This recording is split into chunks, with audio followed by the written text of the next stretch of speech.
Hi, I'm David Huff, CPA with DW Huff Consulting, and we're bringing you this week's edition of News from the Front Lines of Business.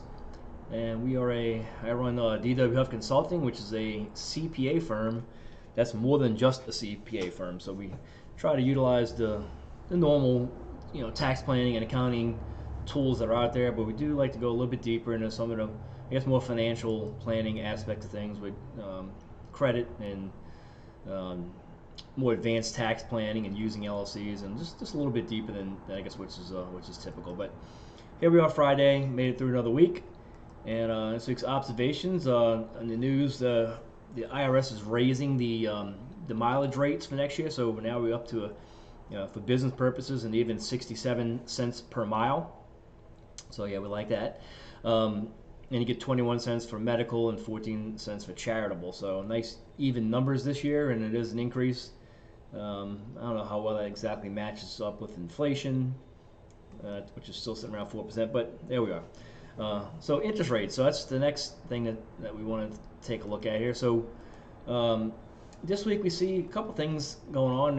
The Fed is talking about not raising rates right now, so there hasn't been a very recent increase, and it seemed to indicate that there will be some cuts coming in 2024. So, that should have a positive effect on the housing market and things like that. Now, we're already seeing that now. It's sort of the mortgage rates have dropped a little bit recently, so things should get a little bit better if you're in the investment real estate world or looking to buy a house. So, so we kind of knew that the rates weren't going to stay high forever, and that seems to be the case.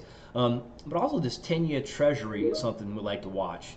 So that 10-year Treasury is kind of a proxy, I guess, for how investors see the overall market. So without getting too far in the weeds here, we know that bonds have an inverse proportion to the yield, right? So when an investment like a bond is paying a lot of money, like a high dividend yield, high interest rate yield there, that we know that the bond price itself is low, which means nobody likes it. So, though when bond yields are high because the price is low, that kind of tells us that investors aren't buying these bonds anymore there because they're investing in other more risky, potentially higher potential investments, and that's kind of bullish for the market. So when there's more money in the market, that's better. So recently, markets have been kind of fluctuating a little bit.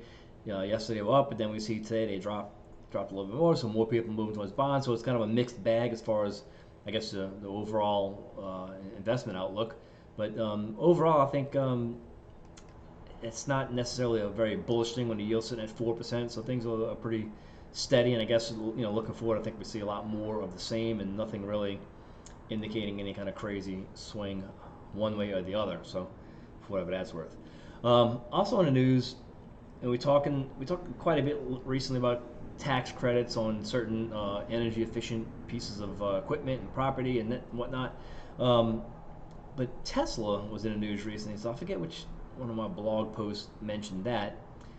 But they announced that their credit. So normally when you buy a Tesla or several other electric vehicles, you get a $7,500 federal tax credit. So it's to incentivize people for all the hassle with charging and everything, they offer that, and they're trying to drive people towards buying them. But now Tesla has announced that they foresee theirs credit being reduced by half. So the Department of Energy has a new proposal out here, and if certain components of the vehicle are coming from foreign countries like China in particular, they want to knock the credit down by half. So it almost seems like this thing is taking a firm, I guess, bullseye on Tesla's owner, who's kind of outspoken against the government and things like that. So, they seem to know how his vehicles are manufactured. Now all of a sudden they have a problem with the batteries being outsourced. So, so I don't know, but I guess be cautious. So it looks like everything's okay for 2023. This is going to be something that's proposed to happen next year, but if you're counting on that high credit, you might not. You might have to choose a different brand in order to maximize the credit. And so we'll keep an eye on that. So interesting development there in the electric vehicle world.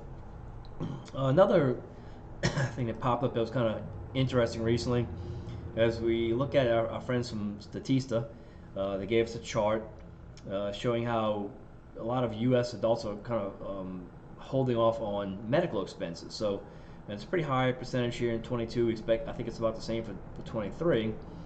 But 2013, as you remember, that's when kind of the Affordable Care Act came in place. So some people will refer to that as the Obamacare Act, and it made healthcare more accessible to everybody. So as that happened, we noticed that less and less people were foregoing medical expenses, and that trend has continued. And I guess as we look at the COVID years here in 2021, I guess with more the stimulus money being out there, people didn't have to forego those things. But now we're seeing it kind of climb back up, and that's I guess somewhat unexpected. And I guess what the statisticians seem to think is that because of high inflation, that is less of the COVID money coming around, there's more inflation of costs.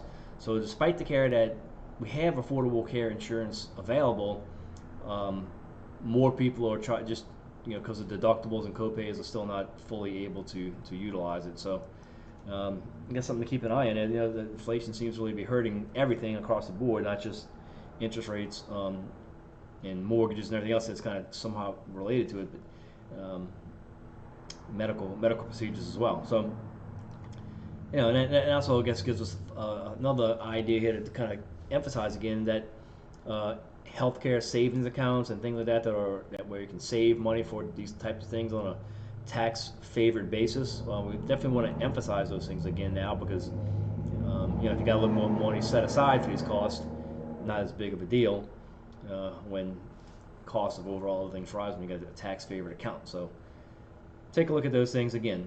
All right, so closing thoughts. More is lost by indecision than wrong decision. So I think the takeaway there is that we need to take action on things, and that message became clear to me on not only this thing that popped up, but another post that popped up on one of my many blogs that I read, and basically a guy was saying the same thing related to certain financial topics. So you can spend a lot of time being in this paralysis analysis kind of mode where you're reading too much and thinking too much and just not ever doing anything. In the meantime, the stock market goes up and gets away from you, and you lose out on some of those gains, or some other opportunity has passed you by because you spent too much time overthinking it and not doing anything. So a thought there. We definitely we see that a lot with people on the investment side of things, and just get too bogged down in these macroeconomic forecasts and reading too much. And a lot of times if you just get into it, start dollar cost averaging some money in every single month on a regular basis, things tend to kind of work out. So do something. So with that, enjoy your weekend there, Christmas shopping and whatever you got going on. And we will see you out here next week.